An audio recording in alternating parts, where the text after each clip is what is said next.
Hello everyone, welcome to my YouTube channel let's study साथ साथ। तो जैसा कि आपको पता है, इस चैनल पर अभी DSSB TGT इंग्लिश के सिलेबस को ध्यान में रखते हुए सीरीज चल रही है और अभी हम ब्रिटिश राइटर्स की जो सीरीज है उसको कर रहे हैं।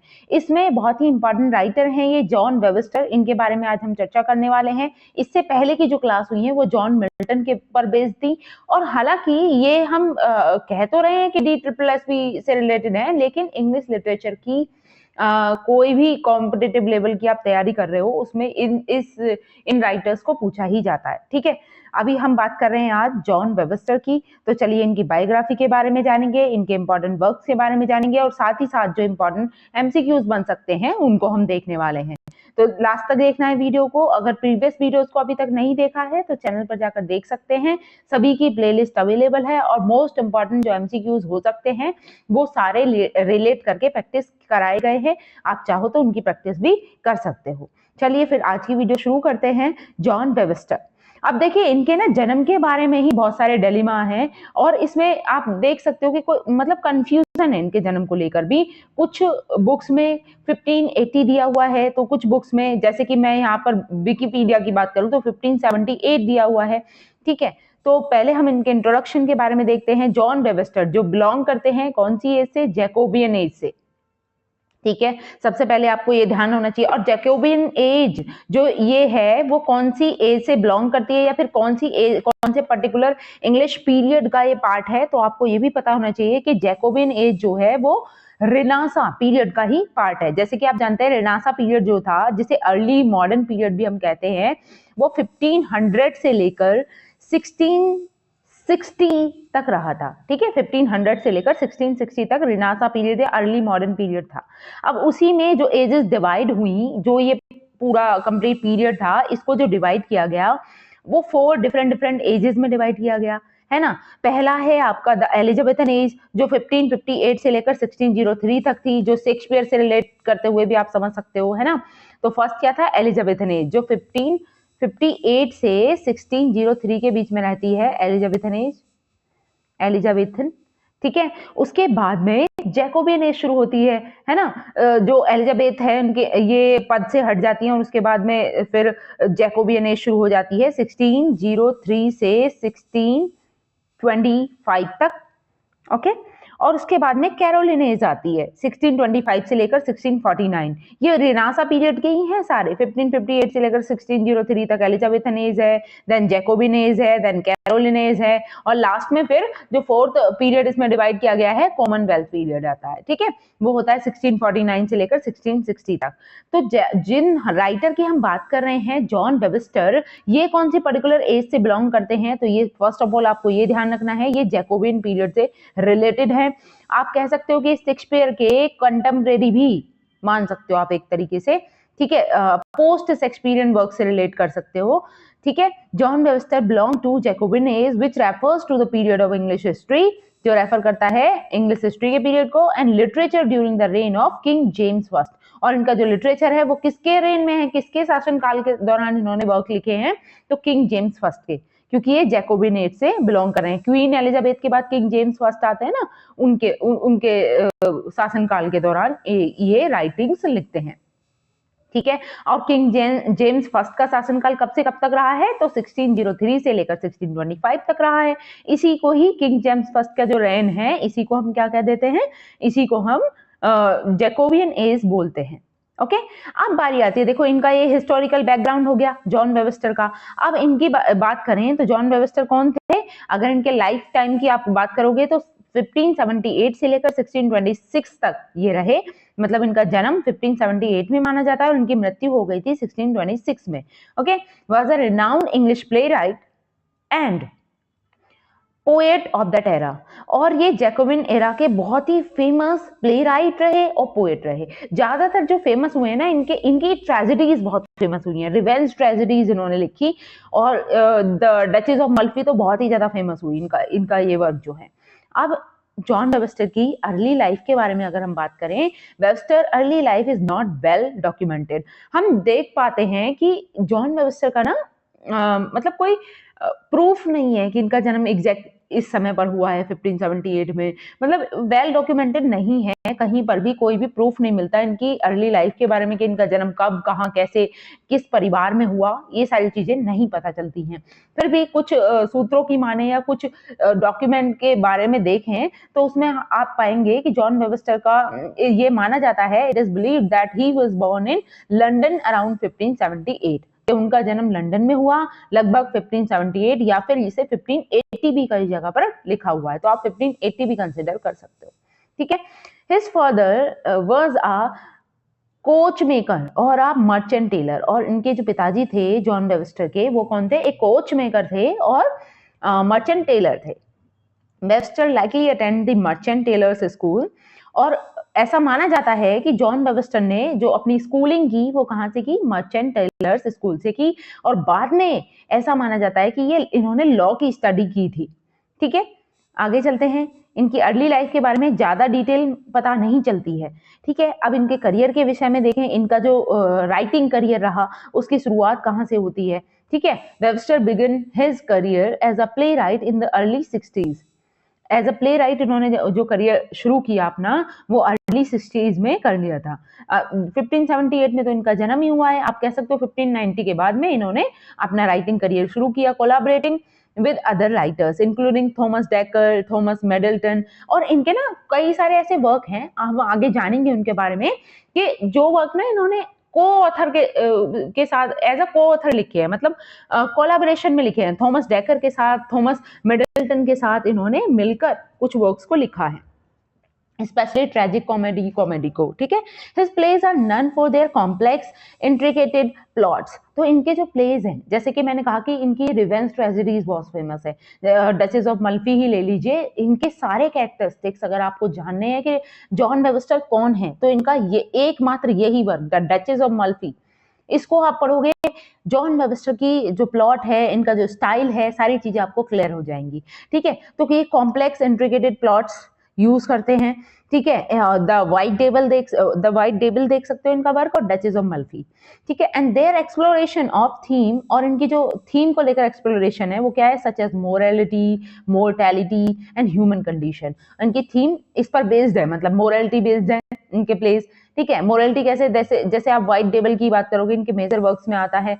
ठीक है, तो इसमें भी आप देखोगे बहुत ही ज्यादा कॉम्प्लिकेटेड प्लॉट है, और स्टोरी भी बहुत अजीब ही है, मतलब दो मैरिड कपल होते हैं लेकिन वो अपने एक्स्ट्रा मैरिटल अफेयर में फंसे हुए हैं। ठीक है, तो अब इनके मेजर वर्क्स की बात करें हम, और यहीं पे आपको ये भी ध्यान रखना है, जैसे करियर की शुरुआत 60s में हो गई थी और इनकी मृत्यु हो जाती है 1626 में, कई जगह पर 25 भी माना गया है, 26 में इनकी मृत्यु हो जाती है। अब आगे चलते हैं, इनके मेजर वर्क्स के बारे में बात करेंगे वेबस्टर के। तो मोस्ट इंपॉर्टेंट अगर आपको वेबस्टर प्रिपेयर करने हैं तो इन दोनों को तो आपको तैयार करना ही पड़ेगा। इंपॉर्टेंट वर्क है द व्हाइट डेविल। ठीक है, अब जैसा कि टाइटल ही आप देख पा रहे हो, मतलब ये जो ट्रेजेडी है वो बेस्ड है कि कोई व्यक्ति, मतलब अंदर से तो वो बुरा है, लेकिन वो व्हाइट का मतलब क्या है यहाँ पर? वैसे तो वो डेविल है, लेकिन वो व्हाइट मतलब अच्छा प्रिटेंड कर रहा है, अच्छा होने की कोशिश कर रहा है, अच्छा दिखने की कोशिश कर रहा है कि वो बहुत अच्छा है। A tragedy based on a true crime story, ये ट्रेजेडी एक ट्रू क्राइम स्टोरी पर बेस्ड है, exploring theme of love, betrayal and revenge. इसके बारे में हम डिटेल में चर्चा करने वाले आगे, इसकी प्लॉट समरी भी है, तो आपको पूरा वीडियो देखना है लास्ट तक। ठीक है, ऐसे ही हम द डचेस ऑफ मल्फी की बात करें, ये 1612 से लेकर 1630 के बीच 13 के बीच में आती है। A tragedy that tells the story of a young widow who marries in secret, exploring theme of love, power and corruption। आप देख सकते हो ये जो स्टोरी है ना, ये एक यंग विडो की है, और इसके दो ब्रदर्स होते हैं जो इसको बैन कर देते हैं कि शादी नहीं करेगी कभी भी, लेकिन ये सीक्रेटली मैरिज कर लेती है। ठीक है, इस पर बेस्ड ये स्टोरी है। आगे चलते हैं, और जो इम्पोर्टेंट वर्क हैं उनके बारे में देखते हैं, जैसे कि जॉन वेबस्टर का और जो फेमस वर्क है वो है द डेविल्स लॉ केस। 1616 से 1623 के बीच में लिखा गया। अ ट्रेजिक कॉमेडी है ये that explore the theme of law, morality and super natural. तो आप देख सकते हो द डेविल्स लॉ जो इनका वर्क है ये एक ट्रेजिक कॉमेडी है। बाकी जो स्टार्टिंग की थी वो क्या थी? ट्रेजेडीज थी। ठीक है, वो रिवेंज ट्रेजेडी थी, ये एक ट्रेजिक कॉमेडी है जो किस थीम पर बेस्ड है? लॉ पर, मोरालिटी पर, सुपर नेचुरलिज्म पर। ठीक है, एपियस एंड वर्जीनिया 1615 से लेकर 1627 के बीच में ये वर्क आया, रिटन विद थॉमस हेवुड। और ये ना एज को ऑथर इन्होंने लिखा, कोलैबोरेशन में ये वर्क लिखा गया है, थॉमस हेवुड के साथ इन्होंने मिलकर ये वर्क लिखा है, जिसका नाम है आपियस और एंड वर्जीनिया। ठीक है, अ tragic play based on a Roman legend, exploring theme of justice, morality and abuse of power। तो आप देख सकते हो इसकी क्या थीम है, एक ट्रेजिक प्ले है ये, ठीक है, बेस्ड किस पर है, रोमन लीजेंड पर बेस्ड है, ठीक है, और थीम क्या है इसकी, justice, morality and abuse of power. आगे चलते हैं, और इनका इंपॉर्टेंट वर्क आप देखोगे, अ क्योर फॉर अ कुकॉल्ड 1625 से 1627 के बीच में ये वर्क आया, cowritten with William Rowley and John Ford. और ये किसके साथ मिलकर इन्होंने ये वर्क लिखा है, William Rowley and John Ford के साथ मिलकर लिखा। और ये क्या है, ये एक कॉमेडी है। तो आपको जॉनर भी पता होना चाहिए, ट्रेजेडी कौन सी है, ट्रेजिक कॉमेडी कौन सी है, ठीक है, कॉमेडी कौन सी है, तो ये सारी चीजें, ये इनके इंपॉर्टेंट वर्क्स थे। इनमें से मेनली किनको ध्यान में रखना है आपको, तो द डचेस ऑफ मल्फी और द वाइट डेविल, इन दोनों को ध्यान रखना है। अब बात कर लेते हैं जॉन वेबस्टर के स्टाइल की, ये किस तरीके के स्टाइल को यूज करते हैं अपने वर्क्स में। तो आप देखोगे कॉम्प्लेक्स और इंटीग्रेटेड प्लॉट्स हैं इनके, आपकी इनकी ट्रेजेडीज बहुत ही कॉम्प्लिकेटेड प्लॉट से भरी हुई है। आगे एक्सप्लोरिंग ऑफ डार्क थीम कैसी है, डार्क हैं, such as mortality, morality and the human condition। ठीक है, use of imagery, symbolism and metaphor, इन्होंने इमेजरी का भी यूज किया, सिंबोलिज्म और मेटाफर का, और स्ट्रॉन्ग फीमेल कैरेक्टर्स हैं इनके दोनों ही वर्क्स। आप देखोगे डचेस ऑफ मल्फी में भी आप देखो मेन प्रोटैगनिस्ट एक फीमेल कैरेक्टर है, ऐसे ही द व्हाइट डेविल में भी एक फीमेल कैरेक्टर को ही मेन प्रोटैगनिस्ट बताया गया है। ठीक है, तो स्ट्रॉन्ग फीमेल कैरेक्टर्स को इन्होंने रिप्रेजेंट किया है। आगे चलते हैं, इनके वर्क्स का इन्फ्लुएंस की अगर हम बात करें, Webster's influence can be seen in the works of later playwrights such as John Ford and Aphra Behn. आप देख सकते हो कि जॉन वेबस्टर के वर्क्स का ना उनके बाद में आने वाले जो राइटर्स थे उनके वर्क्स पे भी प्रभाव हमें देखने को मिलता है। फॉर एग्जाम्पल जॉन फॉर्ड के वर्क में, अफ्रा वेन के, जॉन फॉर्ड के साथ तो इन्होंने कोलैबोरेशन में वर्क भी लिखा जो इनकी कॉमेडी है। ठीक है, his plays continue to be studied and performed today, offering insight into the culture, society and politics of early 70th century England। और इनके जो प्लेज है ना वो कंटिन्यूशन में रहे, स्टडी में जुड़े रहे 17th सेंचुरी इंग्लैंड में भी। ठीक है, आगे चलते हैं, अब बारी आती है, देखो इनके जो दो इंपॉर्टेंट वर्क है ना इनको हमें डिटेल में जानना है। जैसे कि द डचेस ऑफ मल्फी की बात करें, पहली ट्रेजेडी, बहुत ही ज्यादा फेमस इनका वर्क है, जॉन वेबस्टर को स्पेशली इसी वर्क के लिए जाना जाता है। ठीक है, द डचेस ऑफ मल्फी, इसका अगर जॉनर की बात करें तो ये एक ट्रेजेडी है। इसकी सेटिंग की बात करें तो अमाल्फी इटली की इसकी सेटिंग है, 1612 से लेकर 13 के बीच में आता है वर्क, और लिखा गया है जॉन वेबस्टर के द्वारा। ठीक है, ध्यान रखना है ये एक ट्रेजेडी है। अब इसके प्लॉट्स या फिर कहें इसकी समरी की बात करें थोड़ी सी, तो क्या है इसकी समरी, देखिए, the play tells the story of the young and beautiful Duchess of Malfi। यहाँ पर जो स्टोरी है ना एक यंग और ब्यूटीफुल गर्ल की है जो डचेस है मल्फी की। ठीक है, अ window who seeks to marry her lover Antonio Bologna in secret। देखिए क्या होता है कि इसके दो ब्रदर होते हैं, डचेस के ट्विन ब्रदर हैं जिनका नाम है फर्डिनेंड एंड कार्डिनल, और ये ब्रदर ने इसे बैन किया हुआ है कि ये कभी शादी नहीं करेगी, लेकिन ये सीक्रेटली शादी कर लेती है एंटोनियो से। एंटोनियो कौन होता है, इसी के यहाँ का एक वर्कर होता है जिससे शादी कर लेती है सीक्रेटली, और इसके भाइयों को पता नहीं चलता है। ठीक है, तो ये इसकी समरी है। आगे और देखते हैं, the duchess twin brother Ferdinand cardinal are opposed to the marriage and seeks to control the duchess life and fortune. और ये क्या चाहते हैं कि ये डचेस की लाइफ पर कंट्रोल कर सकें, और इसे कभी शादी नहीं करने देते ये। As the play unfold the duchess unfolds the duchess and Antonio marry in secret. लेकिन क्या होता है, डचेस और एंटोनियो सीक्रेटली शादी कर लेते हैं, बिकम प्रेग्नेंट, और डचेस जो है वो प्रेग्नेंट हो जाती है। How ever their happiness is short lived. लेकिन क्या होता है, उनकी खुशी को कह सकते हो किसी की नजर लग जाती है, या बहुत ही थोड़े समय के लिए वो खुशी थी जो वो सीक्रेटली शादी करती है, प्रेग्नेंट हो जाती है, ये सब।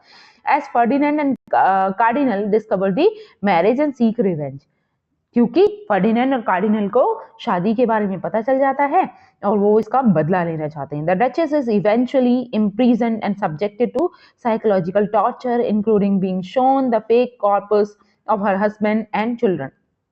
तो क्या होता है, और डचेस को भी जब ये पता चल जाता है कि मतलब उसके भाइयों को उसकी शादी के बारे में पता चल गया है, तो वो एंटोनियो को अपने बड़े बेटे के साथ में, मतलब इनके 3 बच्चे होते हैं, ठीक है, तो उनमें से बड़े बेटे के साथ में ना एंटोनियो को ये भगा देती है वहां से, महल से अपने। और फिर डचेस को इसके भाई जो है वो कैद करके रख लेते हैं, ठीक है, और वो उसे टॉर्चर करते हैं अलग अलग तरीके से, साइकोलॉजिकली उसे बहुत ज्यादा टॉर्चर करते हैं, ठीक है, पागलों के बीच में उसको रखते हैं, जिससे कि वो पागलों की शोर शराबे सुन के वो बेचैन रहे हमेशा, वो खुद भी पागल हो जाए, इस तरीके से उसके साथ बहुत ज्यादा टॉर्चर करते हैं इसके भाई, ठीक है।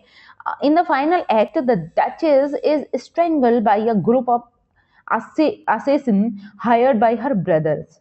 Antonio is also killed, and the play ends with the Ferdinand and Cardinal and their accomplished meeting their own downfall. ठीक है, एंड में क्या होता है, एंड में ऑटोमेटिकली मतलब आप देख सकते हो कि बसोला नाम का एक कैरेक्टर होता है जो स्पाई होता है, ठीक है, बसोला का भी बहुत बड़ा रोल है इसमें। बसोला वो ना शुरुआत में फर्डिनेंड और जो इसका दूसरा ब्रदर है, वो दोनों मिलकर ना उस पर डचेस के लिए एक स्पाई हायर करते हैं, वो होता है बसोला, ठीक है, और बसोला ही लास्ट में उसे एंटोनियो को गलती से मार देता है, लास्ट में एंटोनियो की भी मृत्यु हो जाती है, और जो फर्डिनेंड है और उसका जो दूसरा भाई है कार्डिनल, इन दोनों की भी मृत्यु हो जाती है लास्ट में, ठीक है, इस तरीके से इसका एंड होता है। आगे अगर हम बात करें द वाइट डेविल, ये भी एक ट्रेजेडी है। The White devil John Webster के द्वारा लिखी गई है, 1612 में ये लिखी गई, ये भी एक ट्रेजेडी है, और इसकी सेटिंग कहाँ की है तो ध्यान रखना है, रोम और पडुआ इटली की इसकी सेटिंग है 16th सेंचुरी की, ठीक है। वाइट डेविल में क्या है, the play is based on a true crime story and tells the tale of Vittoria कोलम्बोना।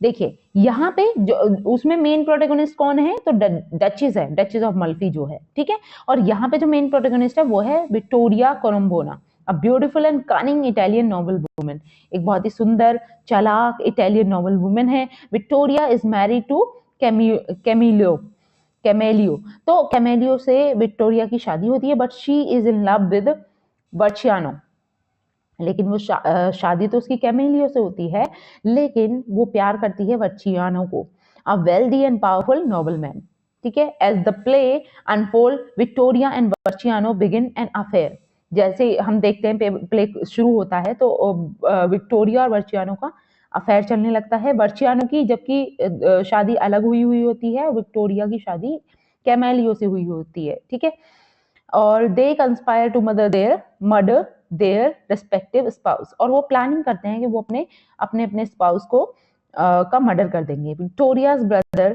फ्लैमिनो help them in their plot, और विक्टोरिया का जो भाई होता है फ्लैमिनो, वो भी उनकी मदद करता है इस प्लानिंग करने में, मतलब उनके जो अपने स्पाउस थे उनको मारने में। And they successfully murdered Camillo and Bracciano's wife, Bracciano की वाइफ इजाबेला थी, और कैमेलियो कौन था, कैमेलियो विक्टोरिया का हस्बैंड था, तो कैमेलियो को और इजाबेला को दोनों को मारने में वो कामयाब भी हो जाते हैं, ठीक है।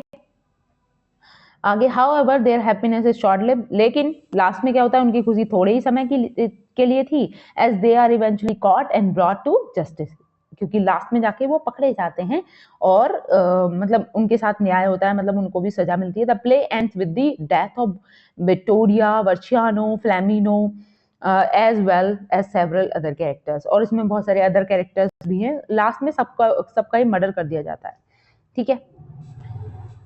तो ये प्लॉट समरी है द वाइट डेविल की। अब बात करेंगे हम इंपॉर्टेंट एमसीक्यूज की। आई होप यहाँ तक की चीजें आपको क्लियर हुई होंगी। अब बारी आती है कुछ एमसीक्यू प्रैक्टिस की। चलिए first question, what was John Webster's occupation? John Webster का ऑक्यूपेशन क्या है? Play right and poet, actor and musician, painter and sculpture, या फिर पॉलिटिशियन एंड लॉयर? तो आप अच्छे से जानते हो जॉन वेबस्टर कौन है, प्ले राइट और पोएट, ठीक है। Moving to the next question, next है which of the following plays is not attributed to John Webster? इनमें से वो कौन सा प्ले है जो जॉन वेबस्टर के द्वारा नहीं लिखा हुआ है? तो आप देख सकते हो White Devil, Duchess of Malfi, Appius in Virginia, ये तीनों ही वर्क जॉन वेबस्टर के हैं, लेकिन the Tempest is written by William Shakespeare. तो राइट आंसर हो जाएगा option number C, the Tempest. Moving to the next, next is what is setting of the White Devil? जो इनका वर्क है the White Devil, उसकी setting कहाँ की है? Rome and Padua Italy, London and Paris England and France, या फिर Venice and Florence Italy, Madrid and Barcelona Spain. तो आप देखोगे तो व्हाइट टेबल जो वर्क है इनका, उसकी सेटिंग कहाँ की है? रोम एंड पडुआ इटली की। Okay, option number A is the correct answer. Moving to the next question. Next is who is the protagonist of the White Devil? The White Devil जो इनका work है उसमें main protagonist कौन है? Vittoria कोलम्बोना, वर्चियानो, Flamineo, या फिर Francisco de Medici? Yes, main protagonist the White Devil तो कौन होती है? Vittoria Corombona. ठीक है, option number A is the correct answer, Vittoria Corombona. Moving to the next, what is the setting of Duchess of Malfi? इनका जो work है the Duchess of मल्फी, उसकी सेटिंग कहाँ की है? Amalfi Italy, Rome Italy, London England, Paris France? Yes, the Duchess of Malfi, इसकी setting कहाँ की होती है? Amalfi Italy. Option number A is the correct answer. Moving to the next question. Next is who is the titular character of the Duchess of Malfi? तो यहां पे पूछा गया है टिट्युलर कैरेक्टर कौन है द डचेस ऑफ मल्फी में? The Duchess of Malfi, Antonio Bologna, Ferdinand, या फिर cardinal? Yes, what should be the right answer? Titular character का मतलब है मेन प्रोटैगनिस्ट या मेन कैरेक्टर कौन है इसमें, तो वही है the Duchess of Malfi. Option number A is the correct answer. Moving to the next question. Next is what is a characteristic of John Webster's writing style? John Webster के writing style का main characteristics क्या है? Simple and straight forward, poetic and metaphorical, humorous and satirical, realistic and descriptive? Yes. Then right answer is poetic and metaphorical. Okay, option number B is the correct answer. Moving to the next question. Next is which of the following themes is common in John Webster's plays? John Webster के plays में main common theme क्या है? Love and redemption, power and corruption, morality and justice, all of the above. Yes, what should be the right answer? Correct answer is all of the above. Option number D is the right answer. Moving to the next question. Next is what is the estimated year of John Webster's birth?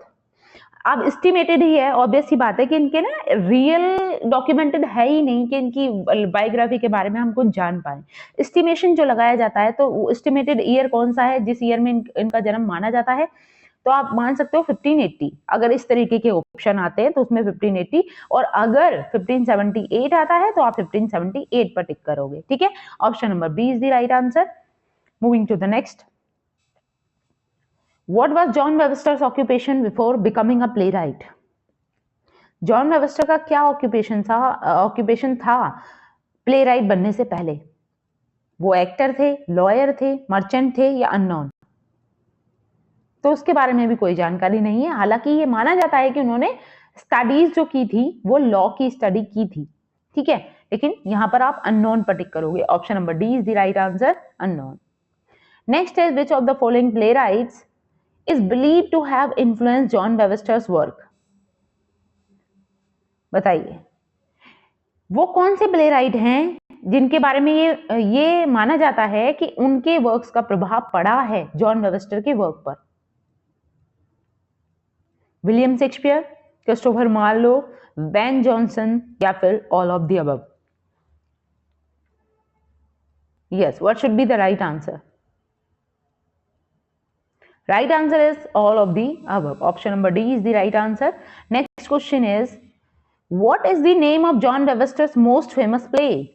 John Webster का जो most famous play है वो कौन सा है? तो आप जानते ही हो, राइट आंसर क्या हो जाएगा? The Duchess of Malfi. Option number B is the correct answer, the Duchess of Malfi. Next is in which year did John Webster die? कौन से ईयर में जॉन वेबस्टर की मृत्यु होती है? तो कई जगह पर क्या लिखा हुआ है? 1625 है, और कई जगह पर 1626 भी है।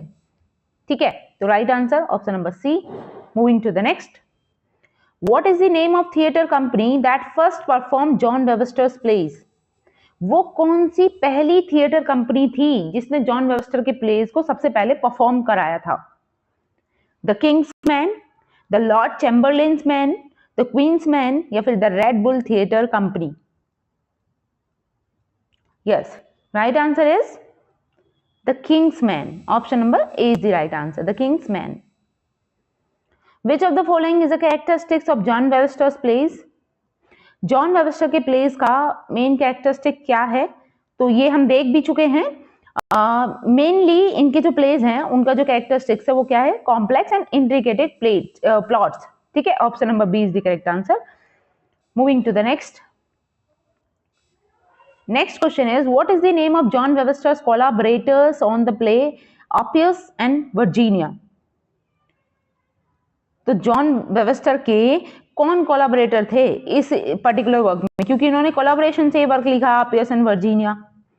तो किसके साथ मिलकर ये वर्क लिखा था? Thomas decker, Thomas Middleton, John Ford, Thomas Heywood. यहां पर जो राइट आंसर है वो थॉमस हेवुड के साथ मिलकर इन्होंने ये वर्क लिखा था. नेक्स्ट क्वेश्चन है which of the following plays by John Webster is also known as the painted lady? तो बताइए इनमें से कौन सा प्ले है जॉन वेबस्टर का जिसको किस नाम से और जाना जाता है? The painted lady. ऑप्शन है the White Devil, the Duchess of Malfi, Appius and Virginia या फिर a Cure for a Cold. Painted lady के नाम से जाना जाता है. यस, राइट आंसर है the White Devil. Option number A is the correct answer. Moving to the next question. Who is the main antagonist in John Webster's play The Duchess of Malfi? तो John Webster का जो work है the Duchess of मल्फी उसमें main antagonist कौन है? मतलब main villain कौन है? Ferdinand, cardinal, Bosola and Antonio. Bosola तो इन दोनों के कहने पर काम करता था, ठीक है, और बाद में ये इन्हीं का दुश्मन बन जाता है. बोसोला स्पाई होता है एक, है ना. तो यहाँ पे जो मेन बताया गया है कार्डिनल भी जो है ना वो भी जब डचेस ऑफ मल्फी की मृत्यु हो जाती है उसके बाद में ये भी पागल हो जाता है. मेन जो विलन था वो फर्डिनेंड था. ठीक है, option number A is the correct answer, Ferdinand. Moving to the next. what is the name of genre of drama that John Webster's plays are often associated with? यहाँ पे पूछा गया है कि जॉन वेबस्टर के जो ड्रामाज हैं वो ज्यादातर किस जॉनर में कैटेगराइज किए जाएंगे? रिवेंज ट्रेजेडी है, डोमेस्टिक ट्रेजेडी है, हिस्टोरिकल ट्रेजेडी है या फिर रोमांटिक ट्रेजेडी है? यस, राइट आंसर है revenge tragedy. Option number A is the correct answer, revenge tragedy. Next is which of the following is a characteristic of John Webster's female characters? आप देखोगे John Webster ने ज्यादातर female characters को ही strong दिखाया है, represent किया है उनको अपने नॉवेल्स में. तो इनके जो फीमेल कैरेक्टर्स हैं उनमें मेन कैरेक्टरिस्टिक्स क्या हैं? They are weak and submissive. They are strong and independent. They are evil and manipulative. They are virtuous and innocent. तो कैसा रिप्रेजेंट किया इन्होंने फीमेल कैरेक्टर को? They are strong and independent. Option number B is the right answer. Next question की अगर हम बात करें तो नेक्स्ट क्वेश्चन है who is the author of the play the Malcontent which is often compare to John Webster's plays? देखिए John Webster के plays से इसको कंपेयर किया जाता है द माल कंटेंट को. ठीक है, अब ये जो द माल कंटेंट वर्क है ये किसका वर्क है जिसको कंपैरिजन में लाया जाता है जॉन वेबस्टर के प्लेस से? ऑप्शन है John Marston, Thomas Middleton, John Ford, Cyril Tourneur. Yes, right answer है John Marston. Option number A is the correct answer. Moving to the next question. Next is what is the name of theater where John Webster's plays were first performed? उस particular theatre का नाम क्या था जहां पर John Webster's के play को पहली बार परफॉर्म किया गया? The globe theatre, black fryers theatre, the Red Bull theatre या फिर द कॉकपिट थिएटर? तो उस थिएटर का नेम होता है the Blackfriars theatre. Option number B is the right answer. Next question is who is the dedicatee of John Webster's play The White Devil? The Earl of Somrest, the Countess of Salisbury, the Duke of Buckingham या फिर the Prince of Wales? Yes, right answer है यहाँ पर the Earl of Somrest. ठीक है, ध्यान रखना है। Option number A is the correct answer.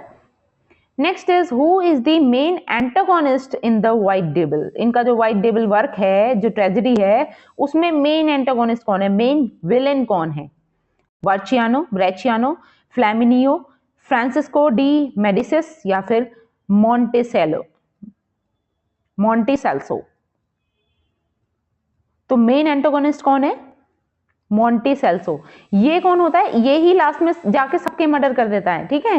ये मतलब रोम से इसको निकाल दिया गया था, ये पहले प्रिजन में था और प्रिजन से छूट के आता है और तब और ये पसंद करता था इजाबेला को, ठीक है। और इजाबेला की मृत्यु हो जाती है तो उसका बदला लेता है, ये रिवेंज लेता है सबसे और सबको मार देता है, ठीक है। नेक्स्ट है who is the main antagonist in the Duchess of Malfi. तो main antagonist Duchess of Malfi में कौन है? ये रिपीटेड क्वेश्चन, फर्डिनेंड है, ठीक है। Option number A is the correct answer. Moving to the next, what is the genre of Appius and Virginia.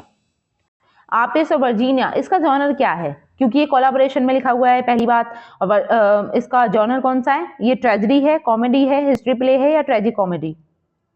तो ध्यान रखना है आपको, ये क्या है? ये एक ट्रेजिक कॉमेडी है, ठीक है। Option number D is the right answer. Next question is Who is the protagonist of Appius and Virginia? Appius और वर्जीनिया में मेन प्रोटैगनिस्ट कौन है, मतलब मेन हीरो या हीरोइन कौन है?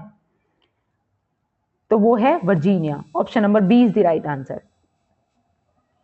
Next question is who are the coauthor of John Webster's play a Cure for a cuckold.